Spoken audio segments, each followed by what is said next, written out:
Pemilik Kelab Johor Darul Tazim, JDT, DYAM Tunku Ismail, pemangku Sultan Johor mahu peminat bola sepak Harimau Malaya terus kekal bertenang dan bersabar. Terdahulu, para peminat bola sepak tempatan dikejutkan dengan berita Ferdy Druich yang memaklumkan bahawa tidak mengetahui memiliki pertalian darah dengan Malaysia melalui nenek beliau. Maklum balas ini mengejutkan ramai pihak meski sebelum ini nama bekas penyerang PEC Zuwol ini antara yang dicanang bakal sertai Harimau Malaya apabila proses dokumentasi telah selesai. Menerusi satu hantaran di laman Instagram, baginda sempat memberi gambaran bagaimana gerak kerja di negeri Johor yang tidak memerlukan harapan berterusan namun menjadi realiti.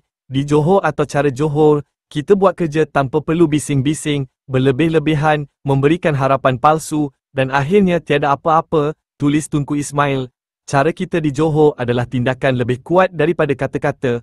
Kami tidak banyak bercakap, kami laksanakan. Kata-kata kami adalah maruah kami.